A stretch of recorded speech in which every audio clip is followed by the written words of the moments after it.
Good morning, everyone. And I just add my thanks to everyone who has come out today for this really, really important day. And it feels like it's been a long time coming and many conversations over decades to get us here, but we appreciate it.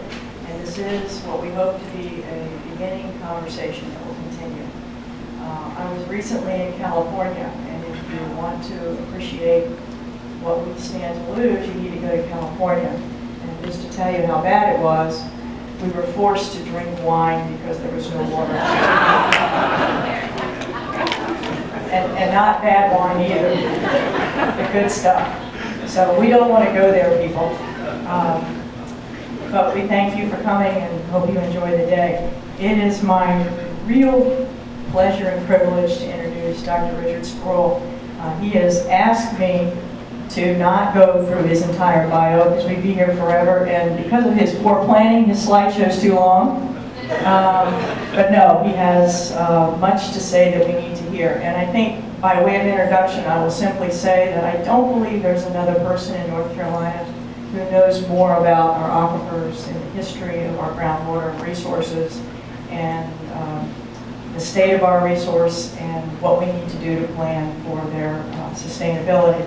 And please do read his bio because it is quite impressive. He's much too young to use the word legacy, but he really is somebody that we can thank for what we know about our aquifers and groundwater. He is an associate professor of geology and hydrology at East Carolina University, I'll tell you that much, and the co-owner of Groundwater Management Associates. Because it's important to know other things about people. He apparently just learned to make apple butter, and he collects old tractors. So, and at that, I will introduce Richard Spurill, and he will be talking today about the background and history of water resources in New Hanover County. Thank you, Richard, for being here.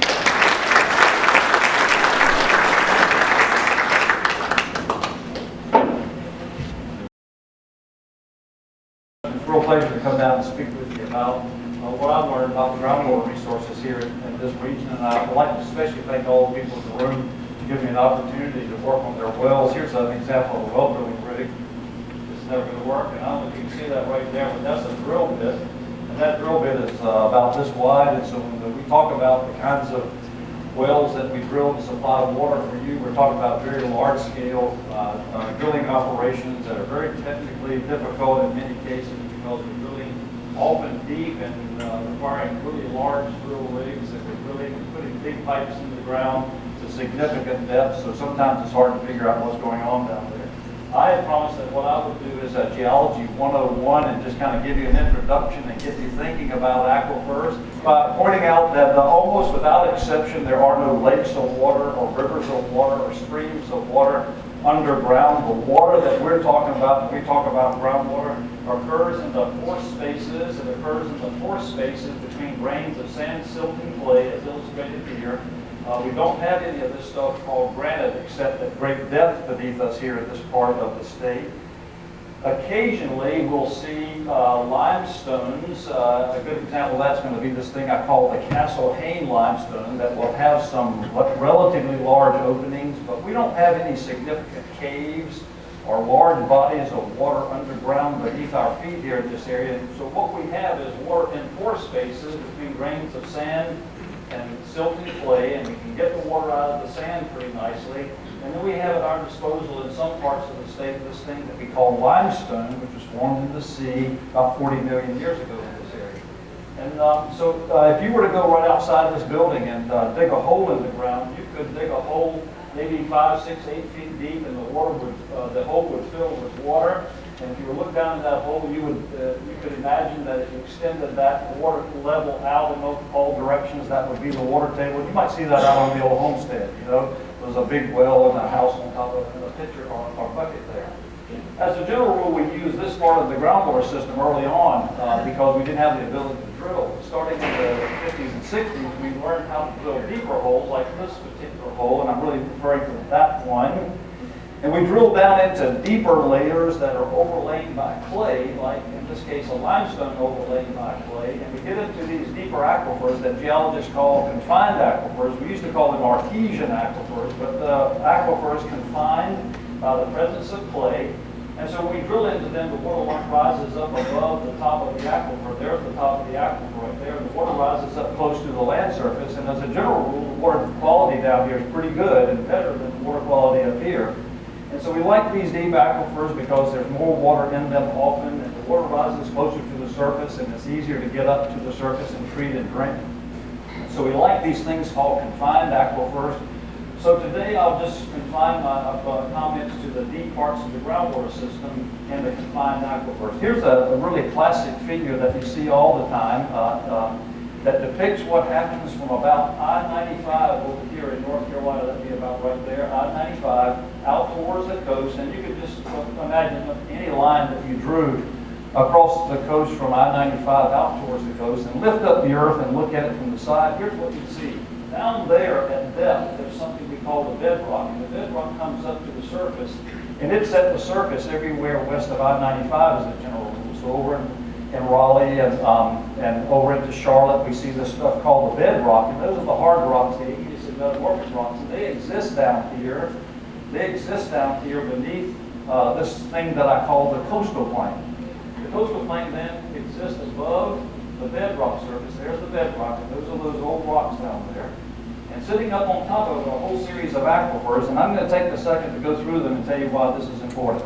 The deeper aquifer is called the Lower Cape Fear Aquifer, and then there's the Upper Cape Fear Aquifer, and there's the Black Creek Aquifer, and then there's the PD Aquifer. Lower Cape Fear, Upper Cape Fear, Black Creek, and PD are layers that get deeper towards the coast and thicker towards the coast, and they can yield significant quantities of water.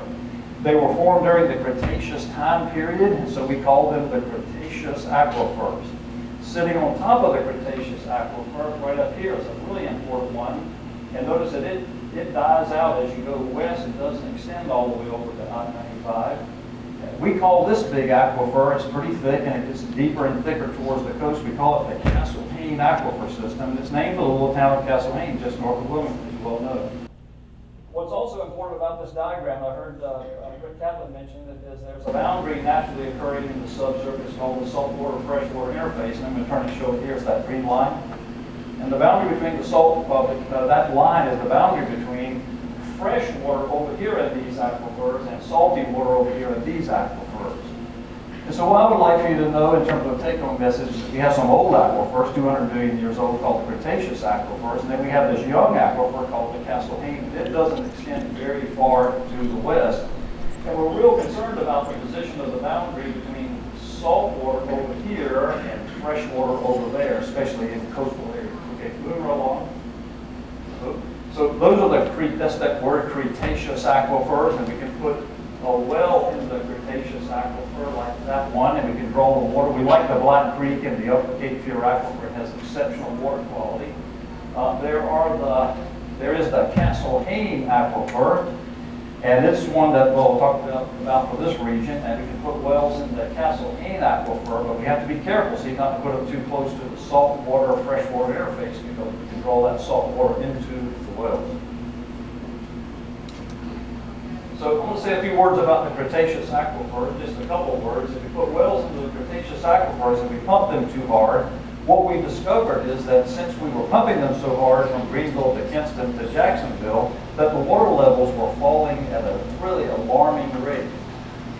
And that large-scale reductions, which began in the 50s and increased to the 60s, really caused overpumping of these aquifers, and we became real concerned about it, so concerned that we said, well, we ought to start looking at the height to which water will rise when you pump water out of these wells. And I know this is a little bit technical, but I'll just say a few words. I'm going to talk about the illustration on the right.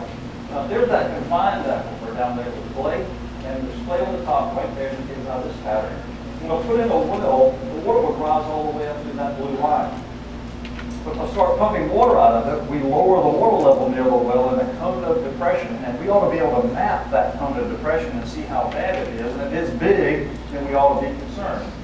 So geologists have done that, mainly the work of the Division of Water Resources, and they're going to speak here in a few moments. And what we see in this illustration, I'm sure you can see the details better on this side. I'll point over here. You can see this big cone, you can see this big circular pattern, or oblong pattern. And to a geologist, that pattern says, boy, there's a lot of water coming out of the ground there, and even over there near Tar Heel. And it was this big cone of depression, lowering of the pressure in the Cretaceous aquifers that led the state to say, boy, we ought to take some action to make sure that these aquifers are not continually overpumped. So the state looked at water levels and recognized that water levels were falling. Here, this graph, which I won't go into much detail on, simply shows that water levels had fallen 140 feet in the Cretaceous aquifers from 0 to minus 140 over a period from 79 to 09. And when water levels are falling at that rate, that's simply unsustainable. And so we stepped in and said, boy, we ought to take some action to make sure that we don't further degrade the Cretaceous aquifers. So the Division of Water Resources said, let's declare a capacity use area, a 15-county area roughly this size. There's down to Onslow County there, all the way up to Martin County and over to Wayne County. And I'm not going to talk a lot of detail about this because DWR Representative Matt Wilson will speak to you a little bit about it later on. But here's what I want you to know. This area, 15-county area, was declared a capacity use area. And in this area, we said, if you're removing water from the Cretaceous aquifers, you're going to have to stop removing so much, and we're going to ask you to phase in some reductions. I think we're going to ask you to phase in a reduction, and you can't see this, we're going to say phase it in 25-step reductions till you get to the point where you're hardly taking any water out of this aquifer at all. And at that point, we might be at a sustainable level of withdrawals, and instead of having water levels declining, maybe the water levels will start recovering. And so that capacity use area was all about trying to protect which aquifers?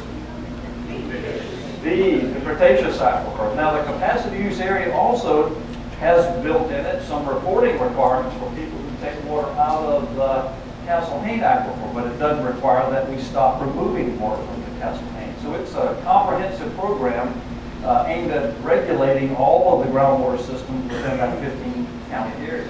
And so I wanted to say a couple words to you about specifically the bedrock surface, because it's really important with respect to this area around in Hanover County. So I'll cut it back up one slide. Oh, come on. And so do you remember this? There's the bedrock. The bedrock is a sloping surface like this, and it's hard rocks down there, and the sand, silt, clay, and limestone of the coastal plain are stacked up on that bedrock. So now I'm going to go forward, and I just want to show you something, just try to make one simple point here. The bedrock surface, that same rock type that you see over in Raleigh, is not a simple surface sloping off towards the east. As a matter of fact, right beneath us, it's hard to see on this map, but there's Cape Fear, see it? And there's Cape Lookout. Right beneath us, the bedrock shown by these lines juts out, so to speak, into the ocean. And we geologists call that the Mid-Carolina Platform High, or the Cape Fear Arch.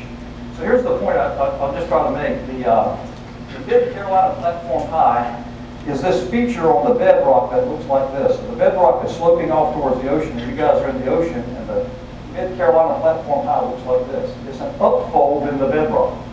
Now, why is that important for you to know a little bit about? It's important. Here's another way of seeing it. Right there is the Cape Fear Arch, and there's the Mid-Carolina Platform High, right there.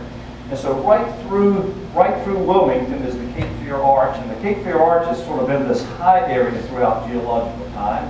And all these layers that I've been telling you about form when the sea level rose and fell. Well, if the sea level rises and falls, but the bedrock is high, then sometimes you don't get so much sedimentation, or you don't get these layers formed over this high spot on the bedrock. So the Cape Fear Arch has been really important throughout geological time.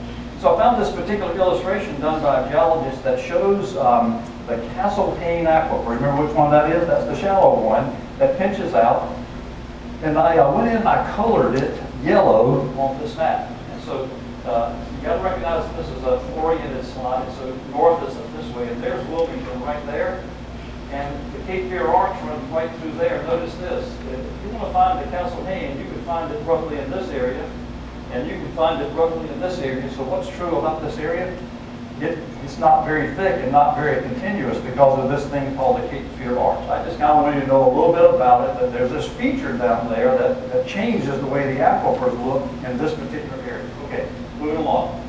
So now here's what geologists like to do. We like to split the earth along a certain line and lift it up and look at it from the side. And so here's my profile. If I started over here in Brunswick, there, and go over to Hanover County at that location and lift it up and look at it from the side, here's what you'd see. And I want to just spend a few minutes with this particular slide because it's really the crux of my take-home stories. And I'm switching over here. Good. So there's the basement along that line. There's A, and there's over towards the beach. And as a matter of fact, there's the Cape Fear River. See where the line crosses the Cape Fear River? So in the subsurface, you'd have the bedrock, and you'd have to have with those numbers just pretty far down. And then there's the lower Cape Fear Aquifer, upper Cape Fear, Black Creek, lower PD, upper PD. But now look, the Castle Hayne Aquifer is real thin, and it pitches out. And where does it pinch out? See, it's right there. Where does it pinch out? Just west of the Cape Fear River. And it's not very thick. And so in this area, the aquifers that you have at your disposal are a thin Castle Hayne aquifer and some upper PD. Now here's what's really critical about this area. That red line shows my interpretation of the boundary between saltwater and freshwater. So in the subsurface between this line from lower to the Western County into New Hanover County, that aquifer salty, that aquifer salty, that aquifer salty, that aquifer salty.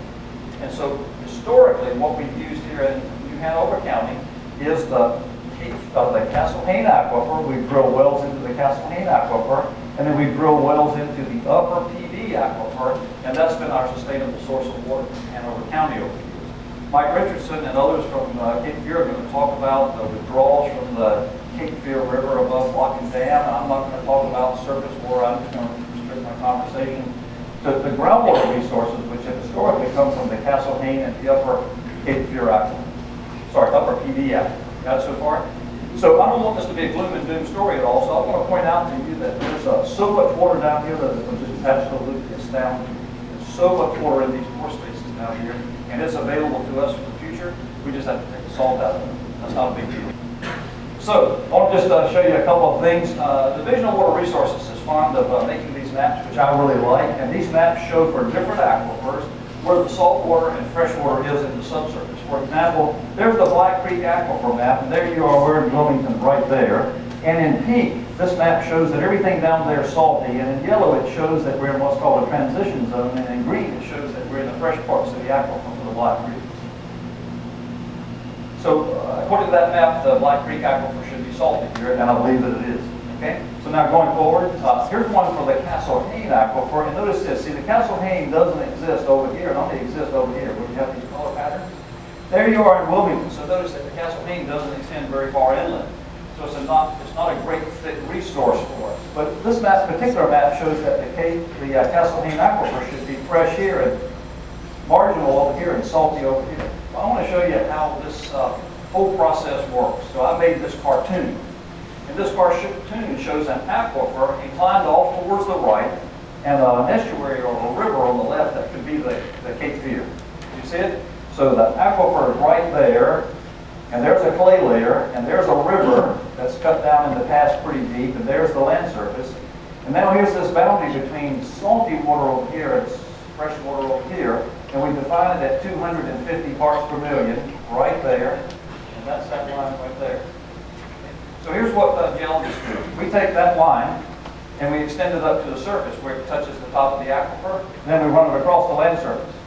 And we call that 250 top. And then we take the 250 bottom and we run it up to the land surface, and we run it across the top, and we call that 250 bottom.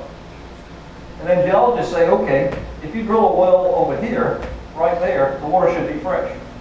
And if you drill a well water right there, and you drill it too deep, you can be in the salty zone, so we call it the transition zone. And if you drill a well over here, we know it's salty. And so it ought to be about finding out where the boundary between the freshwater and saltwater zone is. And so we can translate that now into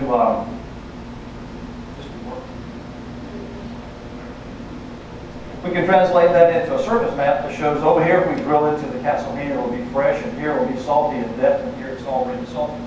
And so that's how those maps are generated. They're generated from our knowledge of groundwater conditions and where the saltwater and the freshwater interface lie.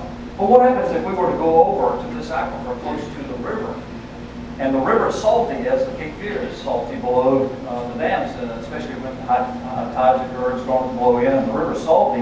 And we put in a well right there, and we start pumping that well, and we draw that salty water into the aquifer. That's a pretty serious problem that we face in some locations, like below the banks, just to our north. And so saltwater intrusion is a significant issue for us in this region, but it's one that we manage pretty well. I've seen evidence of saltwater intrusion at Wrightsville Beach and a little bit on the west side at Carolina Beach, but it's not a major problem for us yet. If we manage it properly, I think we can survive it. I think that we have three main options to deal with these complex groundwater issues that we have in this particular region. And those three main options are that water providers have to cooperate with each other. This has to be a shared resource. We have to learn how to cooperate. In my own career, I've seen water providers not even go to the same meeting. They come to the meeting and sitting on opposite sides of the table, and now sitting beside each other at the table. So we're beginning to learn how to cooperate with respect to dealing with our water resources. We have to diversify. We have to diversify our water resources. We have to use different aquifers in different locations. We have to use conjunctively surface water and groundwater. We have to use the salty portions of the groundwater system, which I'm going to show you in just a couple of minutes. And so we have to look towards major diversification. And group, we have to interconnect. Our communities have to be interconnected in the case of emergencies, problems in one system versus another. These things are being done in this region. And I'm real proud of this region because people are cooperating and we're diversifying our resources and we're interconnecting at an amazing level in this region. One of the ways that we can diversify is the process of ASR, and Mike Richardson's going to tell you all the details you ever wanted to know about it. But what if we took water from the Cape Fear River above Washington Dam number 1, sent it to the Sweeney plant, treated it to a drinking water standard, and pumped it out of that river over to a well and pushed that water underground, and stored that water underground when we had excess water. I'm proud to say that we're doing that here in Wilmington. We've got a couple of wells going on. We'll skip this because my time is almost up. But we're going to push this water underground and store it underground. And when we pump it back out when we need it, we don't have to treat it again. And we can supply that water to the public. That's called aquifer storage and recovery. And I believe that the state's first fully operational ASR well will be here in Wilmington. We built the first one in Greenville, but it's not operational yet. And so Wilmington, in my opinion, will be the first. I'm real proud to have been involved in that process. And so there are a lot of them around the country. So I talked about this cooperation, diversification, and interconnection. Now, I'd just like to leave you with a couple of ideas. At this location, we have an incredible supply of water in the subsurface. We will not run out of water in Hanover County from our groundwater system. We may run out of fresh water if we don't manage it properly. I think it's a travesty. It's an absolute travesty to mismanage this aquifer and this thin Castle Hayne aquifer to the point that it goes salty, that salt water intrudes simply because we mismanage it. We tend to mismanage our resources because we have the ability to treat the problem after we mismanage. For example, if we put a well right here and it goes salty, well, we can build a plant. We can take the water. We can take the salt out of the water. I think that's wrong. We should manage our fresh groundwater resources in a way that is sustainable so that this thing remains fresh for the future. And if we want salty water, all we have to do is drill a well down to the Black Creek Aquifer, the lower Cape Fear Aquifer, which is being done in Brunswick County, several different locations, and other corporations. And we can bring that water to the surface, and we can treat it to the reverse osmosis plant. The cost of reverse osmosis technology is reasonable these days. At a plant like this, we can bring salt water, and we run it through these things called membranes, and we take the salt out of the water. People drink the desalted water, and we take the salt water and we put it in bodies of water like estuaries and dispose of it. What's wrong with putting salt water in the ocean? So in this area, we have the ability to build reverse osmosis plants in the future when we need them if our surface water resources and our groundwater resources aren't adequate to meet our demands. In North Carolina, we have reverse osmosis plants at Bow Banks. That's Emerald Isle. We have a reverse osmosis plant at Aquifer. It's the source of water for Aquifer. We have a reverse osmosis plant at Rodanthe Way south of it. We have a reverse osmosis plant at Kill Devil Hills area on Cape Hatteras. And we have our newest reverse osmosis plant 30, 40 miles as the crow flies inland near Elizabeth City, North Carolina, and we dispose of the brine in the Albemarle Sound. So reverse osmosis is a source of water for us for the future. So the story is not a gloom and doom story. In this area, water purveyors are aware of these issues, and they're working diligently, in my opinion, to cooperate and diversify and to interconnect. It's the way that we can guarantee our future sustainability. Questions? And so if I could, before you ask a question, just point out, because I know this question is coming, if you were to go to the PCS phosphate mine at Aurora, that's the cone of depression in the Castle Hayne associated with the PCS phosphate mine at Aurora, and that's Wilmington. And so I'm just going to go ahead and tell you that the problems we're having in Wilmington and this area have nothing to do with water we take out of the ground at PCS phosphate, in my opinion.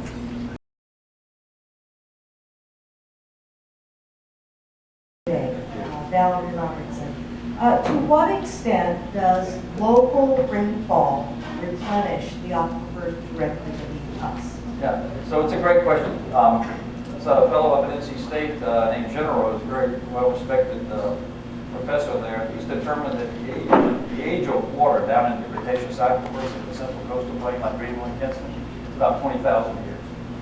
In other words, it's taken 20,000 years for the water to make its way down into the deep parts of the aquifer system. So the deep aquifers get recharged when it rains from both clay layers above and the water flows down dip. And so precipitation makes its way into the deep aquifers. But not very much of the water makes its way into the deeper aquifers. And the problem is that we were taking water out at a rate faster than the natural recharge.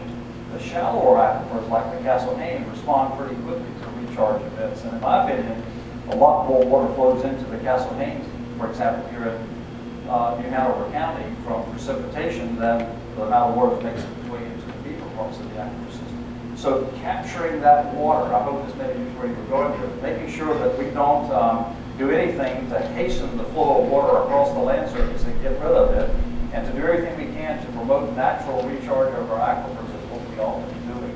You know, in the 1970s, we had this impression that storm water was bad. If you went to a restaurant that had rained and you had to walk through water in the parking lot, that was bad. So what did we do? We put it in pipes underground and we got rid of it really, really quick because storm water was bad.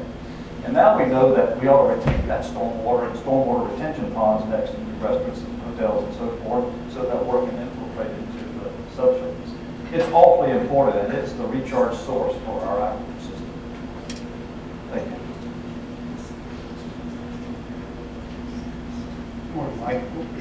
Can you hear me? Yes. Good morning. Rob Zapp, Hanover County Commissioner. Mike, could you talk about the nanofiltration plant that we have here in New Hanover County and how it fits into your scheme of things for the future? Well, you mentioned the word nanofiltration, and I am a geologist, not an engineer, so I see that we have some engineers at tables and at several tables. I learned a long time ago that engineers design and geologists study things in the subsurface, and engineers rule and geologists rule in that respect. And so how does that nanofiltration plant fit in with the overall plan? I'm not sure that nanofiltration plant is used for removal of fluorides at this time, is it? It's not. So we can use filtration that you described, nanofiltration. It's a variety of pushing technology involving pushing water through a membrane and keeping the things on one side that you don't want and letting the things that you do want go to the other side. We can use that technology to treat things other than salted water. For example, if you have organic molecules in the water, like you might have from a river system, you can remove the organics. And so it's a way of enhancing water quality. And my specific comments had to do with using that kind of technology to remove salt from the water system. So I think your question is a great one. I'm not an expert on it, but I know that there's some at that table right over there because I see it. How about Dan? Other questions? Dr. Spurill will be here all day, and he will be on a panel this afternoon about where do we go from here. And one question from Dr. Carr. On one of your last slides, you showed, I believe, 3 codes of depression across the state. Yes. One of them was PCS. What were the other codes? Okay, so if I could just go back to that slide. This one? Yes, sir. Yeah, okay, so in red I outlined, this is a slide I made, I outlined what I perceive to be the major area of impact associated with the withdrawal of water by Greenville, Kinston, and Jacksonville from the Cretaceous aquifers. And I outlined in blue the cone of depression that exists, in my opinion, associated with removal of water at the PCS phosphate mine from the Castle Hayne. And my purpose for showing this slide was twofold, but I only made one point about it. PCS is not responsible for the demise of aquifers all across the state. Relative to the impacts at the PCS mine, the impact we had as a society by taking too much water from the groundwater system at Greenville, Kinston, and Jacksonville from the Cretaceous aquifers produced a pattern of groundwater withdrawals that is about 3 times or 2.5 times the size of the zone of influence associated with the PCS mine. And so I was anticipating some questions about that, and my point was going to be, we focused on this for the longest time in North Carolina because it was a bullseye, and all the while we ignored the fact that in Greenville, Kinston, and Jacksonville, we were taking a lot more water out of these aquifers than was making it into these aquifers, but we rectified it through reasonable regulations. And I'm real proud to tell you that right now in Greenville, these water levels have recovered dramatically. In Kinston, they're recovering dramatically. And in Jacksonville, they've recovered somewhat, not as dramatically as other places, but we, through this regulation, have helped to preserve the life of this aquifer system. That was my purpose in